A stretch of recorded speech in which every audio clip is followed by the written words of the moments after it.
Hello,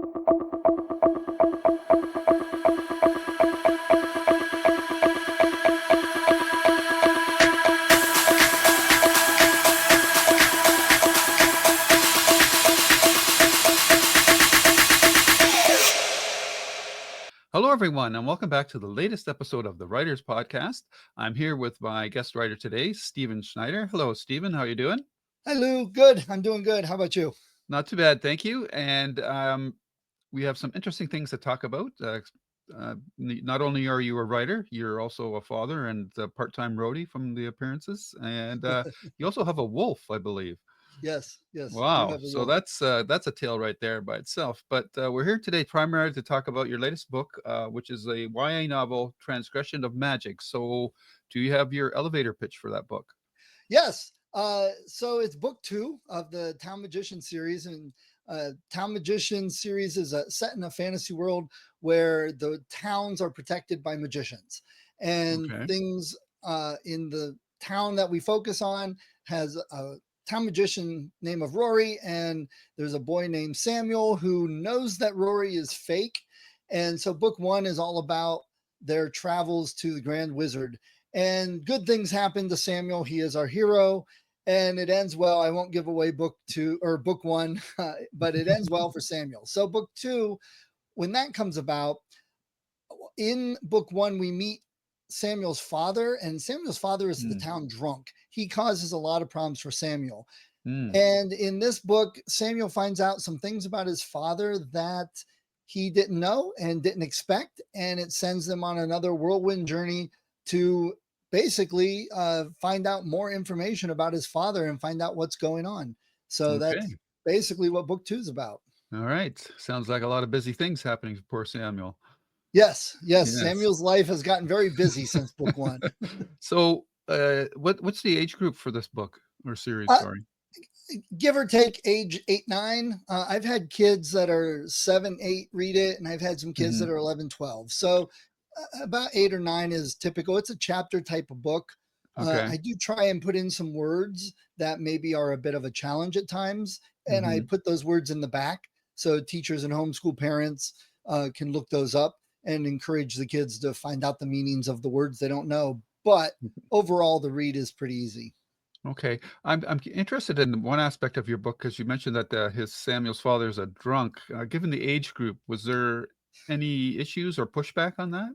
Not yet, and that was Okay. a very, very tricky thing, Hmm. um, because and the thing was, I didn't plan it that way, it kinda evolved, Mm. and it made sense in book 1 why Samuel's father was that way, but we find out in book 2 more about why he's the way he is, Okay. and we change our perspective of him a bit, and I knew that, it may be there may be some parents that say, "Oh, I don't want my kid reading about some boy whose parent is a drunk." But Hmm.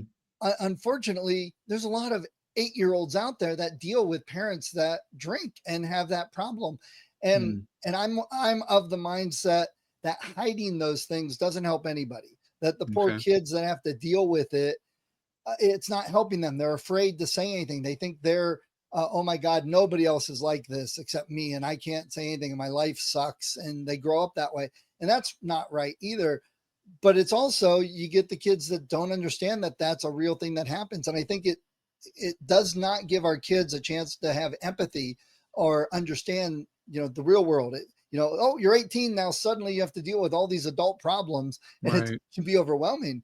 So I tried to handle it very delicately, Hmm. and there's no scenes where his father's in the pub drinking, and they're all drinking, and they're doing drunk things, and he gets Hmm. violent and he does this. There's a few scenes where he's acting drunk, but we don't see him drinking, and he never gets more than angry. There's nothing physical about that. So again, it Okay. was that balance. Okay. I wanted to show it, but I didn't want to scare any kids or overwhelm them either. Right. Right. Okay. Well, we'll come back to your book in more detail a little bit later. I wanted to just sort of find out a little bit more about you for so that our listeners can get a feel for you. Have you always wanted to be a writer? Uh, I'm not sure if I could say I wanted to be a writer, but I've always Mhm. been creative. Okay. I've played music. I don't do art. That's the one thing I don't do. But Okay. I've done, when I was growing up, we played D&D and then the Star Wars RPG in college. I've played music. I've written songs. So I've always been very creative, and I not didn't think of myself as a writer until I was a Girl Scout leader, and I noticed all the girls were reading books where the Mm. hero was a boy. So I wanted to write a book for them that the Mhm. girls could read. Now there's a lot of books for girls that with girl heroes, and that's great. But I did find recently I was going through some old stuff, cleaning some things out from my parents, and I found this award from fourth grade where I was like, voted best new writer or something like that for some writing Oh, contest. And I'm like, okay, there you go. I guess it was kismet to happen. right. Were you a big reader growing up? Oh yeah, Right. still a big reader. In fact, my son just moved out, and I rearranged all my bookshelves. And I'm like, wow, here's all the books I know I need to read. In fact, I was looking. I'm reading the Talisman. I see behind you. You've got the Oh, Talisman. I'm in the middle of right. that for the second time. I see Awesome. Insomnia. King is like my favorite author. I've Oh, read pretty much everything he's written. awesome. So Same here. yeah, along with everything else. In fact, just went and visited my son in Baltimore this weekend and had to make a stop at this bookstore out there that we love. And I Mm, turned in 4 boxes of books and got a whole nother box while I was awesome. there. Awesome. Okay, so you're reading, was it mostly in the horror genre, or do you read across, I read in the horror genre when I'm reading one of those books. I sure. read just about everything. I've got sci-fi. I've got a whole selection of Goosebumps and stuff that I read because I was too old for Goosebumps when I was a kid. So now Sure. that I write that age grade, I like to Mhm. read that age grade sometimes. One of my Okay. new favorite authors is by the name of Jeff Strand. I Yep. love him. Yep. So I've got a very big mixture. I'm just finishing up a Lee Child, Jack Reacher book, Mm. so all over the board. Okay, very good. Now, you mentioned that you are creative in that. Where was your education, secondary education? Were you going to an art school, or how I did w- how did you do that? yeah, I went to the University of Akron and I did study music, but I also Okay. studied computer science, so I was kind of Ah, split between the two. okay. So And computer science was your day job? that's my day job now. Right. Unfortunately, I got out of music a little bit, mostly just because of Okay. life. And Right. I've realized now, kids aren't home anymore and stuff. I've got some time, and I'm like, why have I not played more music? I need to get back into that. So, Right. my son's old bedroom is now the music room. Okay. So you're you've got all this creative energy going. At what point did you just, and you mentioned you were a Girl Scout leader. At what point did you decide that you wanted to become a writer? Was it from that Girl Scout, seeing the girls read books? Yeah, that started it, but I Hmm. was lazy and dragged my feet. Hmm. So it wasn't until they were mostly out of school by the time I actually wrote something. So that Right. was 8 or 9 years ago now.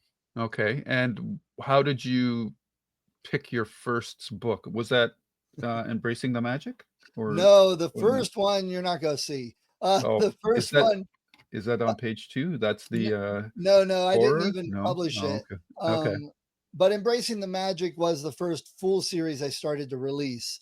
Okay. There were a few things I released and I pulled those off the market. They may come back.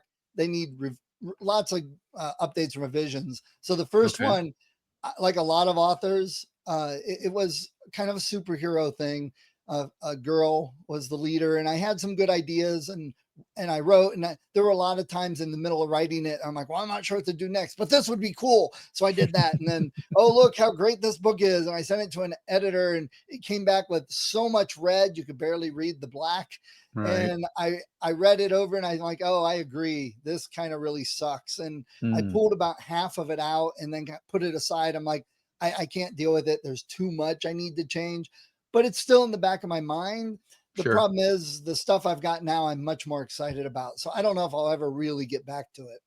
Okay. So, after that, hard, crash with reality from the editor, how did you go about improving your craft? Kept writing. That's Oh, what I've told writers I've done a couple like round tables and a couple Hmm. talks with kids and stuff. And we have a really great in Cuyahoga County. We have a really great writers center they built at the library. It's one of the Okay. few around, and Hmm. they do a lot of great conferences, things like that. And I did a talk once with some other authors. They weren't happy with me because it got to me. It's like, well, what's your advice for writers? I'm like, quit coming to all of these writers things and quit buying all the books. Just go write. I'm like, I've seen some of you here for like 4 years coming to everything, but you haven't published anything. I'm like, Right. I get it. You're trying to learn and be so good and learn so much and be so great. But it wasn't until I wrote several things and got them out Hmm. the door that all the learning I was doing, all the things that people were telling me and teaching in the books is Hmm. when it clicked. I'm like, oh, now that I've written, I understand what this is saying. I understand the advice. I can see where I did wrong and I can improve. But I had to have the writing out, and just getting all the education without writing doesn't really help you. It's just kind of a waste of time. And I've said that to a couple people. It's a little blunt. Not saying I'm the greatest writer. I'm still improving, still getting better. But Sure. I do a lot more writing now than I do reading books on writing or going to various conferences on writing. Right, right. So you're the school of you have to write like 100,000 words before you can start producing Well, stuff of you know, quality. I was in martial arts, and it was that that Okay. thing Bruce Lee always said. He doesn't fear the man that knows 10,000 different kicks. He fears the man that knows one kick and did it 10,000 times. Right. It's over and over and over. But yeah, some people it may go faster, and some people have more natural ability or whatever. Hmm. But it's just keep writing. Do some short stories and do a novel or two. Like I said, my first novel out, it's gone. I wrote some other things. I tried to put them out and realized they weren't good and pulled them back. Hmm. So what I've got out now is like the third generation of my writing. Okay, that's the school of hard knocks, I guess, is the Yes. approach you took. So what led you to write? Do you consider yourself primarily a YA writer or I don't know about YA so much as middle grade, middle grade? Okay. mostly because I think my maturity level fits middle grade better. Uh, and that's my kids will agree with that and tell you that's how it Okay. works. And I originally started thinking I was writing adult thriller and stuff like that. And I had a coach, Jay Thorne, lives up in Cleveland, great writer. He's helped me a lot. Him and his partner Zach basically said, "You're not really an adult writer. You seem to be writing kids' books." I'm like, "Really?" They're like, Hmm. "Yeah, maybe try that." And then it all clicked. It just Okay. all worked. All right. So you've got quite a back catalog here. I'm Yeah. looking like there's about 9 or 10 books here. Not not all of them are full-length books. Some of those on my Okay. page are short stories that go with the books. Okay. Now with the coming back, and I do notice before we get back to your current book, you have one which seems of a much different character than the others, and that's Vampires of New Orleans, a short story collection. Is that more adult? Yes, and that is not just mine. That is an Oh, okay. anthology with Ah, several okay. writers, and that's a great story. Same with the Witches book. So we went to New Orleans for vampires and Salem for the witches, and as a group, we had an educator talk to us about history of witches and vampires, and then we took tours. And in the New Orleans, we went to a vampire speakeasy that we had to go to the vampire boutique to get the right password and tell us where it was. So it was all very mysterious and fun. And then Hmm. we all wrote stories on witches and vampires. So that's what the vampire one is for. My story in that one is the least middle grade story of anything I've written. Hmm. The witches one, actually, that story in there is a middle grade one. But I tell parents, I tell kids, I'm like, this doesn't have just all kids stories, just FYI. And I always Okay. say that because, we mentioned Stephen King. Hmm. My mother got me a Stephen King box set when I was 9. So I've been reading Stephen King since I was 9. And, I don't think it affected me too awfully much. So I don't want to discourage kids from reading those books. I just want to make sure that they're informed and their parents are informed. Sure, sure. I guess your mom a reader? Because give me a 9-year-old bunch of Stephen King books. That seems a little dangerous.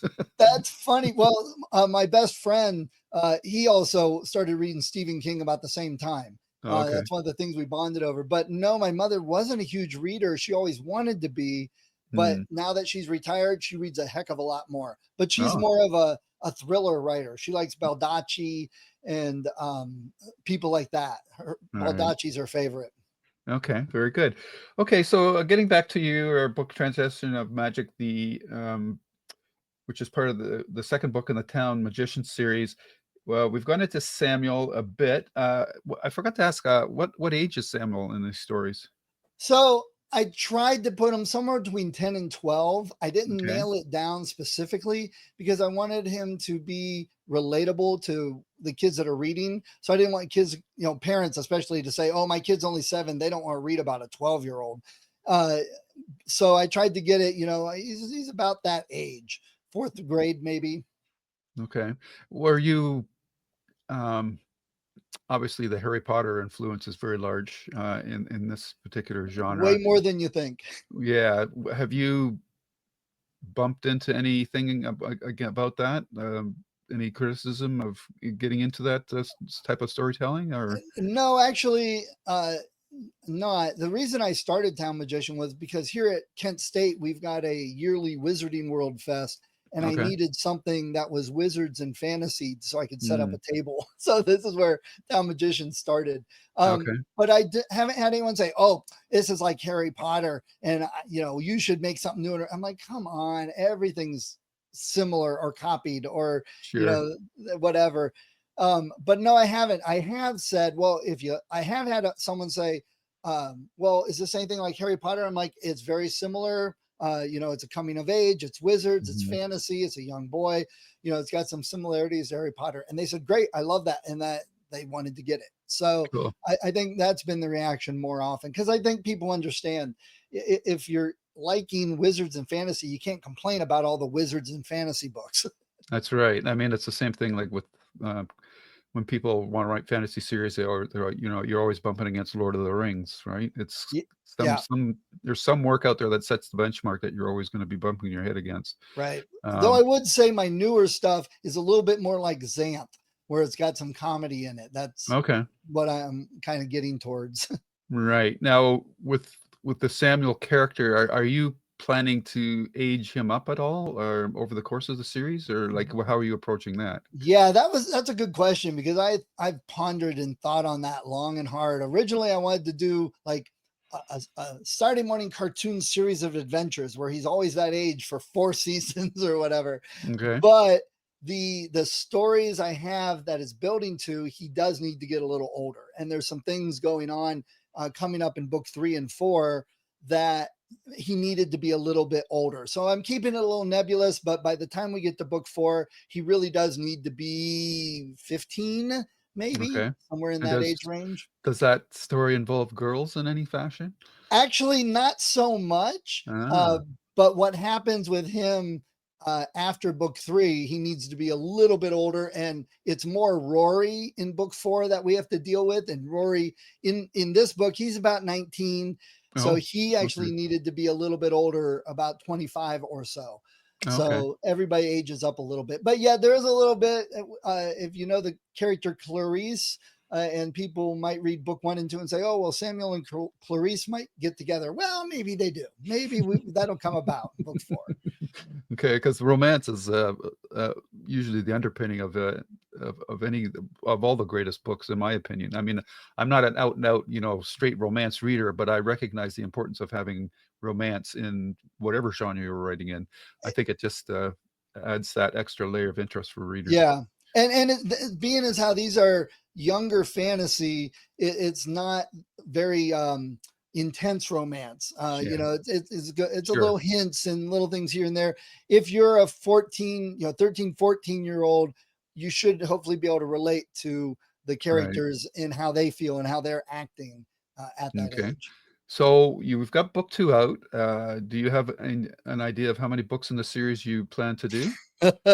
So there's definitely 4. There's Right. 4 I've got planned for the main series. And the weird thing is, um, book 3 is going to seem like it's the conclusion to a trilogy and the Mm, the biggest uh, stuff happening. and I almost made it book 4. I almost switched them around. But the more I Mm, thought about it, what I have in mind for book 4, even though it's more personal and not as momentous as what happens in book 3, to Samuel and his family, it's a much bigger deal. okay. So I wanted that to be the focus and understanding that even though some really big things are going to happen with Samuel in book 3, it's the stuff that's going to happen in book 4 that is even more important to his life. Okay. And beyond book 4? I've got ideas. I've got thoughts. Mhm. I've had up to 7 books I thought about planned, and the last one even gets up when they were older and starting a wizard academy and some big things they have to deal with. And I thought of an origin prequel that happens like 200 years earlier. It's kind of hinted at in the stories so far. Those may come about, but the series I'm working on right now, I'm really, really excited for. So I may stop with book 4 to see how Town Magician is going and how the new series is going, and then Okay. decide if I'm going to continue with 2 or 3 more books. They may Right. come out at some point, but they may not come out real quick. Okay. Did you want to talk a little more about the new series that you just mentioned? The new series, this one's very, very near and dear to my heart. Okay. Uh, I've got book 1 coming out, and then I'm going to go back and finish book 3 of Town Magician. But it's called the Oddish Questers. They are a sibling investigative group, paranormal and Bigfoot type investigations. And think of it a little bit as X Files meets Scooby Doo. And that's what I'm kind of going for. Okay. I What was the title again? Sorry. What was this, the it's second? their investigative group. They call themselves the Oddish Questers. Can And you the spell first that? book, Sorry. Oddish, Oh, okay. and Okay. Questers, Okay. Questors. Yeah. No, it was Um, the second word I was having trouble with. Oddish. Yeah. yeah, I've got people that say, well, you should make that easier to pronounce, and something that I'm like, you know what? Oddish Questers fits very well. And, if kids get into it, it's not going to Sure. be a problem. Right. Yeah. Like anything, I read Dragonlance. Well, what's Dragonlance mean? Blah, blah, blah. Oh, well, Right. now it kind of took on a whole different meaning after years and familiarity. So Oddish Right. Questers just fits them very well. And if you think about that title, you kind of get an idea of how the book series is. Okay. And how many characters are in the Oddish Questers Oh my team? gosh, way too many. Oh, okay. I So thought you were going to say we, 4. no, there's 5 siblings, Okay. and then there's a couple other characters that come about here and there to help out, and then they have Hunter the Wolf, which helps them, and he's based on my wolf. I was And going to that, ask about that. yeah, yeah, I'm putting him in the stories. Awesome. And you want to talk a little bit about how you came to become the owner of a wolf? Well, that's a interesting story. So my ex-wife actually rescued him Hmm. because he had a bad paw. And then when we kind of split up, she couldn't take him. So he's been here with me. So Okay. that's the short version of Hunter, but he's a great boy. I mean, and I like it because people that are interested in wolves, or if I talk to kids, I can talk about wolves because I Right. think wolves are misunderstood, especially because of our fiction, Sure. the big bad wolf Yeah. Or and werewolves. Yeah. all the Yeah. wolf stories, they're always Yeah. bad. It's always wolves being evil and attacking people. I'm like, they don't do that. And Hunter, I really wish I could take him around with me. It's just, with insurance liability issues, I'm afraid if something would Sure. happen, I don't want anything to happen. But he's a goofy boy. We always tell him when he does something, we're like, Hunter, the other wolves are laughing at you, because he'll roll over on his belly. You don't think of a wolf doing that. But Yeah. he is a lot like that, and he's a pack animal, so we are his pack, and he Okay. knows that. Right. And even my ex-wife, she's still the alpha. It's not me. I'm Oh, just the guy that brings food. When she comes over to visit him, he yeah. definitely ignores me and goes with her. It's like, you really, dude, I take care of you every single day. So. No respect. No, not at all. But Okay. I'm writing him into the story with the Oddish Questers. He's going to be a Yeah. character. I actually have an idea for a video game I want to make with him Oh, in it. wow. Just a simple fun because I teach video game storytelling for kids and teens and adults. But I needed a game to use as an example. So I'm using Hunter to make the game. Okay, that's awesome. Yeah, like that just seems like too ripe of a real life situation not to use it in your creative work. Exactly. Yeah. So, how long, generally, how many words are your stories or books? Sorry. They're getting a little bit longer. Uh-huh. So the first Town Magician was just a little over 20,000. The Okay. second one gets closer to 30. And Mm. the first Oddish Quester, which I've actually been working on off and on for a couple years, it's just now getting to the point where it's almost done. It's closer to 45,000. So they've Wow. been getting a little longer. And I think that's not so much that I'm just adding junk. I think my writing has just gotten better. I Okay. think it's actual things that are needed, and it flows better, and reading it's like, oh, I need to put this scene in here, and Right. instead of rushing a scene, the scene takes as long as it needs, and it Mhm. airs out properly. Okay. So, as part of your writing process, I assume you have beta readers, and are they your children by any chance? Yes, actually, my son is really good being a beta reader because he doesn't have a problem telling me what's bad and what sucks. And that's the hardest part with getting Yeah. people to read your stuff is family and friends. They'll read it and I'll say, so what how was it? Oh, it was good. I liked it. Well, what did you Mhm. like about it? Oh, it was just good. I liked it all. Well, what didn't you like? Oh, no, it was all good. I'm like, Yeah. that doesn't help me. You're Yeah. trying to not hurt my feelings, but it's going Right. to be way worse if I put it out there and everybody gives me a 1-star review. I'd much Yeah. rather have my friends and family tell me what sucks. But my son, he's really good about that. And he just got a job at a library. He's working on becoming a librarian. So, Mm. it fits Cool. very well with him to be able to say, yeah, my dad writes, and I tell him it sucks all the time. Nice. Okay, I lost my question here now. Sorry. That's okay. So you've got all these books going, and I know that you were told that you were writing for children. Do you ever aspire to wanting to write more mature material? Honestly, I'm not sure if I really can. Okay. My brain just doesn't seem to work that way. Okay. When I took my kids to see The Force Awakens in 2015, the Star Wars that came out, Yep. they were laughing at me. They're like, "My God, you're sitting on the edge of your chair, swinging your feet and bouncing. You look like a 12-year-old." And I'm like, "Well, that's how you have to see Star Wars." And my ex will tell you, I'm very much a child. Very often, she's like, "Stop, be an adult." So you gotta. And so it's just, I think, how I view the world. I still Mhm. ascribe to the, if you don't look for magic, you're not going to find it. And Right. that's more of like kid think, you could say. So, I do the adult stuff. I've got bills. I got to get my car fixed and oil changes and stuff like that. But Right. when I don't have to be an adult, I'm not. Fair enough. So, what is your writing process like? Are you a free flow writer, or do you know the end of your story before you start it? I am very much a database programmer. I do Right. IT programming and stuff, and my brain works well that way. Yeah, that's my So background too. Yeah. yeah. So even though I think I'm very creative writing, uh, Mhm. it gets difficult for me in the midst of it, in the middle of the trees to see the whole forest, and I get Mhm. off track. So I have an idea of where the story goes, even if it changes, even if it goes and changes curves, the basic here, very beginning and somewhere in the middle of what they're going to, and then the ending is all very, very close. Even though Mhm. book two here of Town Magician, I changed the ending, and the part in the middle, and there's a part at the end. I changed those more than once because reading it, I'm like, this is stupid. It's boring. Who cares? I Mhm. need something, I think more cinematic. But I had Right. the idea of what needed to happen for the story I was trying to tell. It just, some of those details got changed, and I think Sure. the book came out way better than some of the old original versions.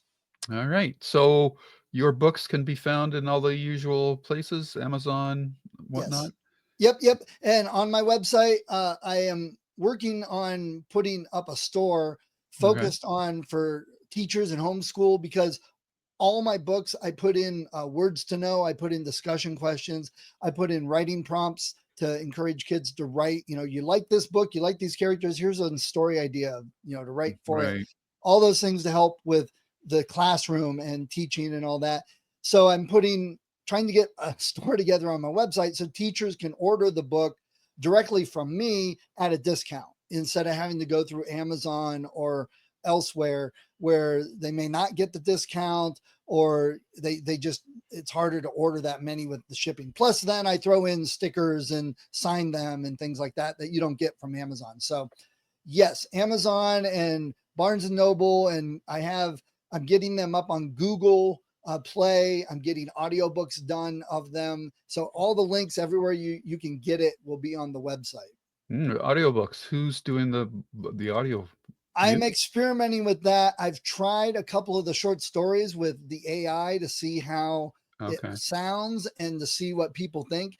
And I know people like, oh, you're putting Lou, that's a whole discussion, and I Yeah, get it. yeah, that's a whole nother Yeah, podcast. I've viewed pros, I've viewed cons, and I've seen that. And my pushback is, unfortunately, technology will always put somebody out of a job, but Yep. traditionally through history, there are more jobs afterwards.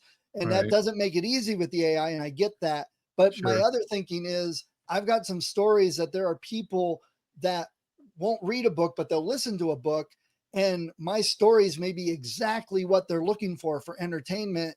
And if I can't afford to get somebody to do the audiobook, those people are getting denied my books and enjoying them. With the AI, I can afford to do it until I sell enough and can hire someone to read the books. So, it's food for thought. I don't Yeah. think there's an easy answer, and I don't think one way or the other is the definite. Oh my Yeah. God, if you use AI, you should be shot.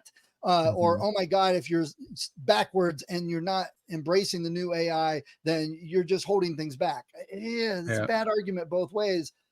But I definitely try to use real people for everything when I can.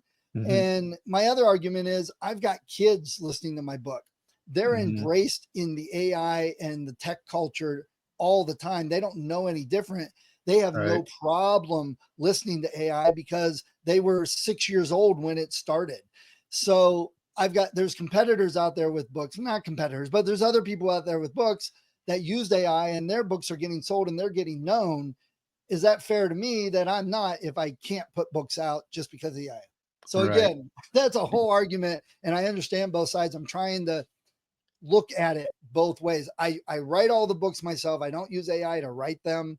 There's an artist in Cleveland that does my covers, and he does great work. I actually am looking for a different artist for the new one just because I want to get a different look. And I definitely want to hire somebody to do the audio when I can afford it. After editing, after the book cover and everything else, I'm already, $2,500 in the hole. So Right. that gets rough to continue to do Sure. for things. So Yeah. not arguing one way or the other, just saying where I am at the moment in my thinking. Fair enough. And like you said, that could be a whole nother podcast. I kind of look at AI right now as the way people initially reacted to books going digital, or writers going digital as opposed to traditional publishing. Yes. I mean, there was that big backlash about that as well. And now that's become an accepted uh, and often recommended way of getting your work out there. So Yeah. I'm believing that AI is probably going to follow the same kind of curve, the initial Now, resistance when Now, then. when I have done the AI voices, I've used my own. I did an Mhm. AI clone of my own voice. So I just don't have the time to read it all, edit it, and do all that. So I use Sure. my AI voice to do it. So there you go. Plus, using AI, I've been able to translate my book so I can have a translation, Mm. and I'm going to give it to someone that does that. Again, I can have AI do 80% of the work, and then instead of $2,000 or whatever, it's a couple hundred. So for me, Right. it's Yeah. cheaper. That's actually a good use case, I think. Yeah. Yeah. Yeah. And Right. and I am I'm working on, for Town Magician right now, I want to put out large print edition because my Mhm. son has some problems with his eyes, and large Okay. print works better for him. He doesn't like digital. So Mm. large print. I'm also wanting to put out a version. Is this the uh, librarian? Yes. Yeah. Yep. That's a You fine. know, but I also want to put out a version that is for dyslexics, because they have certain fonts that dyslexics can read better. And I Okay. know some kids like that. I would also love to get a Braille version of my book made. Yeah, I know we'll Mm. have the audiobook, but I think doing a Braille version. So these are. Here's my other argument. I hear authors lament, oh, all the bookstores are disappearing. I'm like, well, have you gone to your local bookstore to offer your print book for their store? They're like, oh, I Mhm. didn't put my books out in print. Don't complain about bookstores disappearing if you aren't putting your books in print. It's Yeah. kind of the same with AI, that people want to argue about it, but they're not, doing anything differently anyway. So Yeah. there's another argument. Yeah, and that also could be another whole podcast unto itself because I totally agree with the sentiment about, supporting your local bookstore, but the fact of the matter is everybody's scrimping to say get by, and you're gonna go to the place where you can get something the cheapest and Right. often if it's the easiest. I mean, it's hard to beat having a book delivered to your doors and instead of having to go out to a place to get it, right? Yeah, or even getting the Kindle version instead of Yeah, paying $12 for print, paying $4 for Kindle. yeah, And there's my argument. Okay, well, author, you will put your book on Kindle because you'll sell more. yeah, Well, then why are you saying me using AI to do an audiobook is horrible? You're putting booksellers, you're putting bookstores out of business. It's yeah, kind of the same argument in a way, but like you said, 5 yeah. more years, nobody will even argue about it. Probably not, no. All right, well, it's been a blast talking to you, Stephen. I wish you all the Me best, too. with your future projects, Thank you. and I hope the boy inside the man, continues to thrive so that you can continue to write your books. Thank you, sir. All right, thanks very much, enjoy the rest of your day. Thanks. Talk to you later. Take care now. Bye-bye. Bye.